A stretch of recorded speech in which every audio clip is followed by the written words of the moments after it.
Throughout history, deceivers have pursued personal gain by exploiting fear, manipulating events, and elevating themselves above others.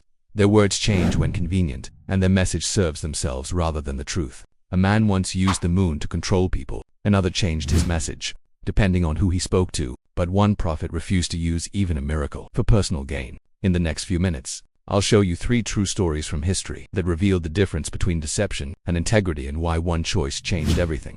In Jamaica, 15th century, Columbus and his crew were stranded, supplies were running out, and the locals were no longer helping. Then Columbus did something remarkable. He predicted a lunar eclipse. When the moon darkened just as he said it would, the locals panicked and quickly resumed supplying food. A natural phenomenon turned into a tool of fear and personal gain. Now, fast forward a few centuries, Paul appeared on the scene long after Jesus. He traveled far and wide spreading a new message. But historians note something curious. He often changed the way he told his story, depending on his audience. To Jews, he adapted his words. To non-Jews, he changed his approach again. He even wrote letters, claiming authority over communities, calling himself a spiritual father, a title that Jesus warned his followers not to use in Matthew 23:9. Call no man on earth your father, for you have one Father, who is in heaven. Was this strategy a clever way to spread a message, or was it opportunism? You decide. The pattern is clear. Some people adjust their story to gain influence. About 1,446 years ago, a solar eclipse occurred that coincided with the passing of a young child. Those who witnessed this remarkable event were astonished and began to believe that the eclipse was somehow connected to the child's death.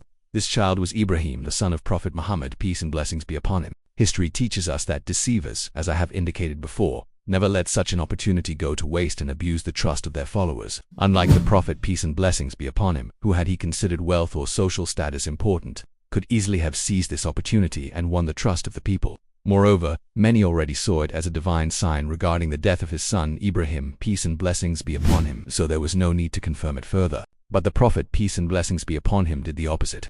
He pointed out the truth to the people, that the sun and the moon are signs of Allah and are not connected to the life or death of an individual. In doing so, he demonstrated his sincerity and integrity. Even in moments of intense personal grief, he was not guided by self-interest, fear, or deceit, but by the truth and the will of Allah. Prophet Muhammad, peace and blessings be upon him, demonstrated this integrity in a profound way. Even when miracles or signs such as the solar eclipse at the death of his young son Ibrahim could have been interpreted as proof of his truth and misused for personal gain, he never changed his message or used them to recruit followers.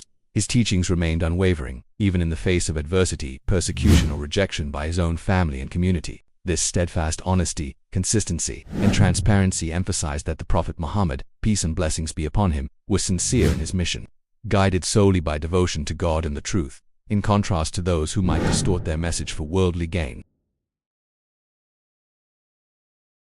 If you enjoyed this content, please consider subscribing and leaving a like. Thank you for watching.